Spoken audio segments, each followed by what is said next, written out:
Hello everyone. तो आज हमारे साथ हैं गीता रस्तोगी मैम। उनकी बुक भोलू का सतरंगी इंद्रधनुष रिसेंटली पब्लिश हुई है हमारे किताब राइटिंग पब्लिकेशन के साथ। तो मैम सबसे पहले आपको बहुत बहुत बधाई आपकी बुक के लिए। धन्यवाद भैया। सबसे पहले मैं आपको नमस्कार करती हूँ और जहाँ तक बहुत बहुत खुशी हो रही है इस बुक को आपके पब्लिकेशन के सहयोग से पब्लिश करते हुए। और हिंदी साहित्य में मेरा ये सबसे पहली बुक के फॉर्म में पब्लिश हुआ है आपके प्रकाशन के सहयोग से, तो मेरे लिए एक बहुत ही अच्छा एक्सपीरियंस है। So ma'am before we move ahead I want कि आप अपने फैमिली बैकग्राउंड के बारे में बताएं। हाँ जी, my father was a businessman. He ran a small business and my mother is a housewife. मैं एक मिडिल क्लास फैमिली से हूँ और मेरे पापा एक बिजनेस चलाते थे। मेरी मम्मी एक कुशल गृहिणी थी। मैं अपनी माता जी की कार्यकुशलता की बहुत बड़ी कायल हूँ। उनके स्वभाव की एक सबसे महत्वपूर्ण विशेषता ये है कि वो मतलब बहुत ही कूल माइंडेड व्यक्ति हैं। जब मैं कई बार उनकी तुलना उनसे अपनी तुलना करती हूँ तो मुझे लगता है कि हम लोगों को या तो कहिए ऑक्यूपेशन का भी असर आता है। जैसे मैं टीचर थी तो टीचिंग के कारण या पता नहीं कैसे मतलब जब मेरी मम्मी गुस्से में भी होती थी, कभी मैंने अपने भाई बहनों के साथ भी जब मेरे भाई बहन छोटे थे उनके साथ कभी उनको डांटते गुस्सा करते भी देखा, तो भी उनकी आवाज बिल्कुल भी ऊंची नहीं होती थी। और हम लोग जब सामान्य रूप से बात करते हैं तब भी हमारी आवाज उनकी गुस्से वाली आवाज से भी ज्यादा तेज होती है। तो एक तो ये बात है कि मैं चाह कर भी चाहती हूँ कि अपनी मम्मी जैसे हो जाऊं तो नहीं हो पाती। और जबकि मेरा जो पालन पोषण हुआ है वो मेरे ननिहाल में हुआ, तो मेरे को अपने मम्मी पापा के साथ रहने का कम ही मौका मिला।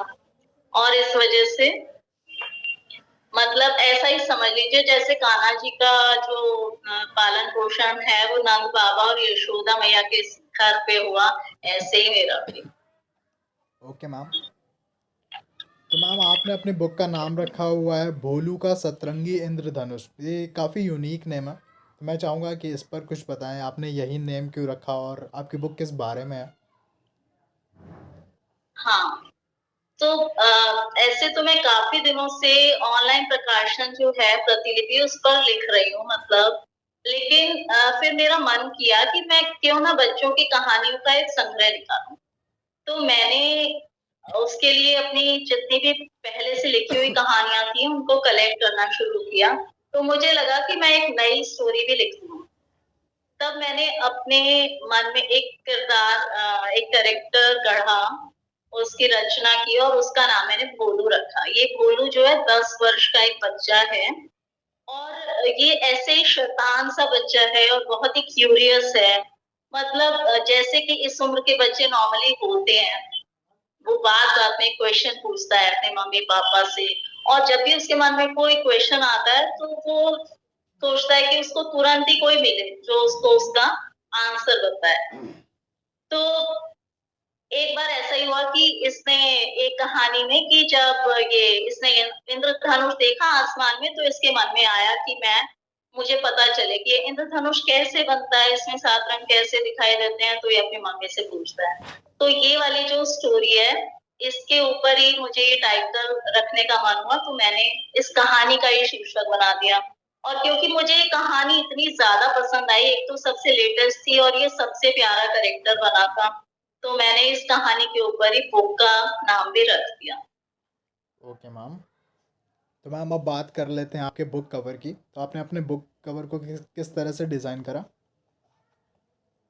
हाँ, तो जैसे मैंने टाइटल डिसाइड किया कि भोलू का सतरंगी इंद्रधनुष हम इसका शीर्षक बनाएंगे, तो फिर उसी के अकॉर्डिंग एक सोचा कि एक पिक्चर हम बनाते हैं, उसी का कवर बनाए। तो मैंने उसको थोड़ा-सा डिज़ाइन किया।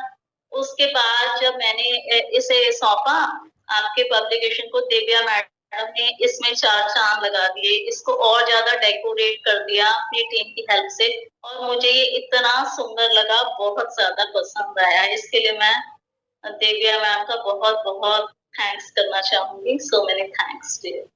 Okay ma'am. तो मैम अब मैं थोड़ा-सा पीछे चलना चाहूँगा कि आपकी राइटिंग की जर्नी की शुरुआत किस तरह से हुई? आपने सबसे पहली बार कब लिखा था?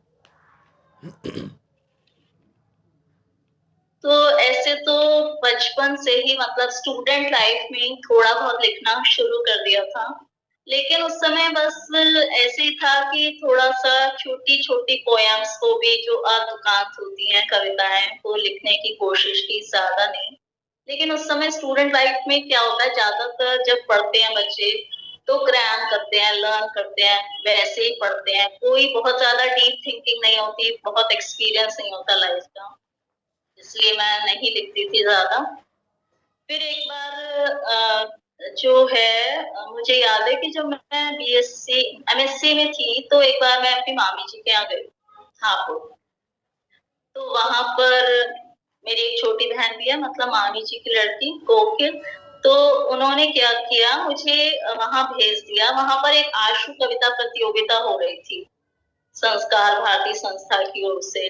तो उन्होंने कहा तुम दोनों बहनें चली जाओ और मैंने कहा आशु कविता क्या होती है? उन्होंने कहा कुछ नहीं, आशु कविता मीन्स वहाँ टॉपिक दिया जाएगा और तुम्हें उस पे लिखना होगा। तो वो मेरा पहला एक्सपीरियंस था। हम चले गए दोनों और वहाँ पर जो भी टॉपिक दिया गया, मुझे याद भी नहीं है क्या टॉपिक था। तो वहाँ पर हमने बैठ के उसको लिखा, जो भी हमारे मन में आया। तो वो मेरा ऐसे तो पहला एक्सपीरियंस था।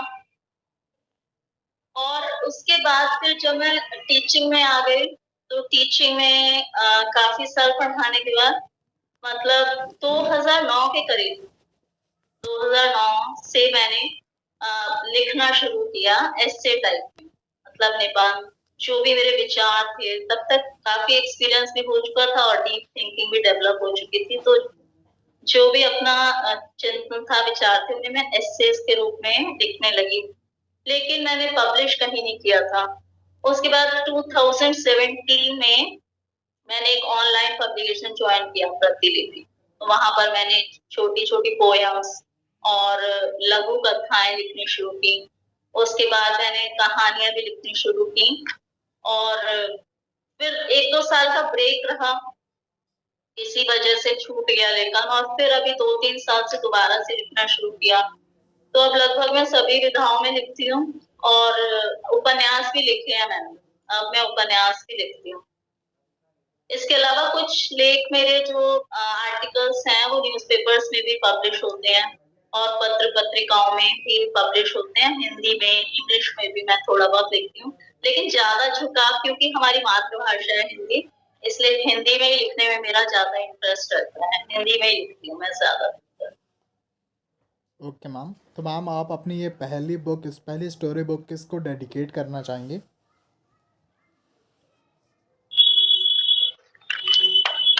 डेडिकेशन तो ये है कि सबसे पहले मैं अपनी बुक भगवान गणपति जी को ही डेडिकेट करती हूँ, जिनकी कृपा से मैंने अपनी पहली कृति को लिखने की मुझे प्रेरणा मिली।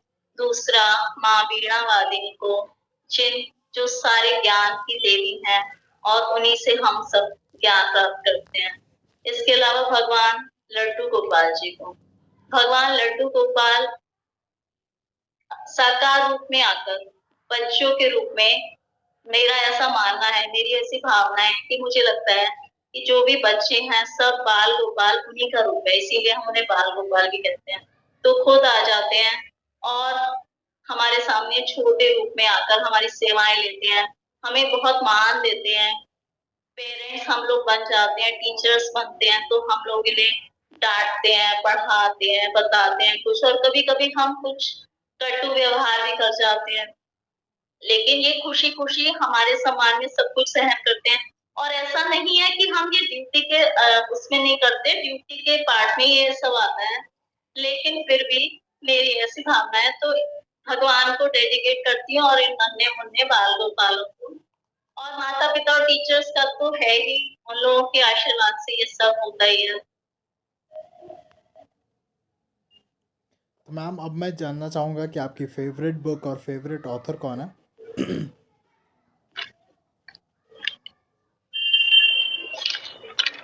इतनी सारी बुक्स हम लोग बचपन से पढ़ते लिखते बड़े होते हैं, किसी एक ऑथर का नाम या किसी एक बुक का नाम बता पाना तो टेढ़ी खीर है, क्योंकि बचपन से जो पढ़ने का सिलसिला शुरू हुआ वो आज भी जारी है और हमेशा रहेगा।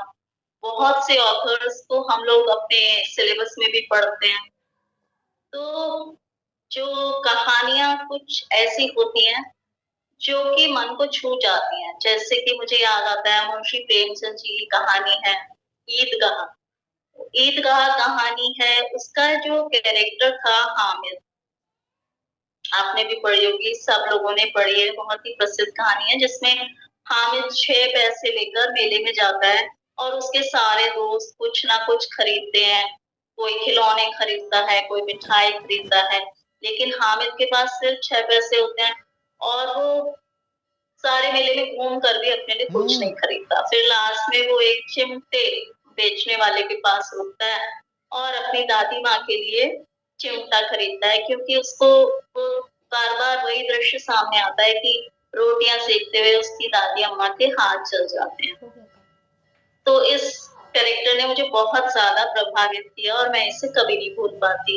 इसी तरह एक और कहानी थी काबुलीवाला, जो रविन्द्रनाथ टैगोर जी की लिखी हुई है, और पढ़ाने के दौरान भी मैंने टैगोर जी की बहुत सारी कहानियां पढ़ाई, क्योंकि हमारे स्कूल में साइंस के साथ साथ हम लोग कभी कभी जीके की बुक्स भी मिल जाती थी पढ़ाने के लिए। तो द पोस्ट मास्टर मैंने कहानी उस समय पढ़ी, ये भी बहुत अच्छी कहानी है। इसके अलावा बहुत कहानियां पढ़ी हैं। इसके अलावा जो मैंने कुछ नॉवेल्स भी पढ़े हैं अपनी स्टूडेंट लाइफ में, रशियन राइटर्स हैं जो, उनमें से एक है फ्योदोर दोस्तोयेवस्की। उन्होंने एक उपन्यास लिखा है जो काफी प्रसिद्ध है, crime and punishment, Hindi version इसका है अपराध एवं दंड। और एक मक्सिम गोर्की है, उनका उपन्यास है माँ। ये मैंने 2 उपन्यास पढ़े थे अपनी स्टूडेंट लाइफ के दौरान, मैं नहीं भूलती। बहुत अच्छे उपन्यास है, इनका थीम बहुत अच्छा है। इसके अलावा जो महात्मा गांधी जी की ऑटोबायोग्राफी है, माय एक्सपेरिमेंट्स विद ट्रुथ, और इसके अलावा जो मोटिवेशनल राइटर्स हैं, ये सब मुझे बहुत पसंद है, मैं इन्हें बहुत ज्यादा पढ़ती हूँ। ब्रायन ट्रेसी है, शिव खेड़ा है, परीक्षित जोबन पुत्रा है, और गैलप है, ये पेरेंटिंग के बारे में लिखते हैं। डेल कार्नेगी है, इन सबको मैंने बहुत पढ़ा है। इसके अलावा जो है, मैं धार्मिक साहित्य में भी मेरी बहुत रुचि है। मैंने आध्यात्म के बारे में बहुत पढ़ा है, जिसमें कि मेन मैं बताना चाहूंगी। एक तो श्री राम शर्मा आचार्य जो शांति कुंज हरिद्वार वाले हैं, अब नहीं है लेकिन उनकी संस्था काम करती है। उनकी अखंड ज्योति मैंने बहुत पढ़ी है। बचपन में हमारे यहाँ गीता प्रेस गोरखपुर का साहित्य बहुत आता था, उसमें एक पत्रिका आती थी कल्याण, तो कल्याण बहुत पढ़ते थे। कल्याण में एक कॉलम आता था, पढ़ो समझो और करो। तो उसमें यही था कि कहानियां आती थी, जो छोटी छोटी कहानियां आती थी। मतलब ऐसा था कि घर में छोटे बच्चे नहीं थे, मोहल्ले में कोई छोटे बच्चे नहीं थे। इधर तो जो हमारा घर था, जहाँ पर 2-3 ही घर थे, और कोई मतलब पढ़ने का ऐसा था कि बस सिर्फ पढ़ना है, जब भी खाली टाइम होगा सिर्फ पढ़ना है। किताबें ढूंढते थे जैसे खाना ढूंढते हैं ऐसे। तो स्कूल में भी काफी था सपोर्ट, पढ़ने के लिए लाइब्रेरी फैसिलिटीज थी, घर के लिए भी किताबें मिल जाती थी।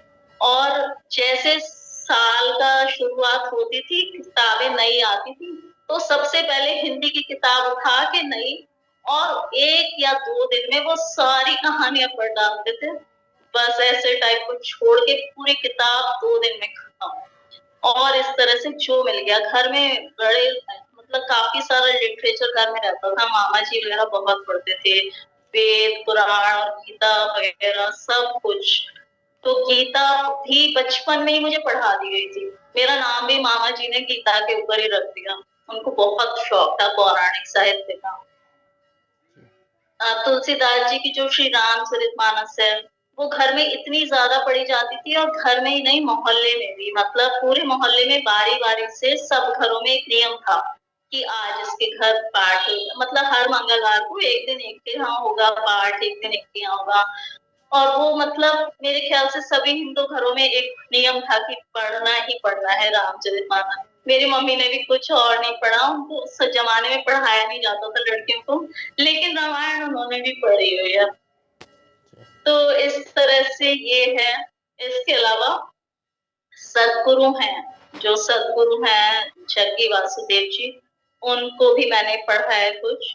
और ये सब किताबें हैं जिनको मैं यहाँ पर कोट करना चाहूंगी। इसके अलावा इतनी किताबें हैं कि शायद उनकी लिस्ट बना के हम काफी बहुत सारा समय लग जाएगा, नहीं यहाँ पे मैं बता पाऊंगी। जी मैम। तो मैम आपका ओवरऑल एक्सपीरियंस कैसा रहा किताब राइटिंग पब्लिकेशन के साथ काम करते हुए? बहुत अच्छा एक्सपीरियंस रहा। किताब राइटिंग पब्लिकेशन जो है बहुत ज्यादा कोऑपरेटिव, और एक जो मैंने चीज नोटिस की है ये कि स्पिरिट से काम करते हैं।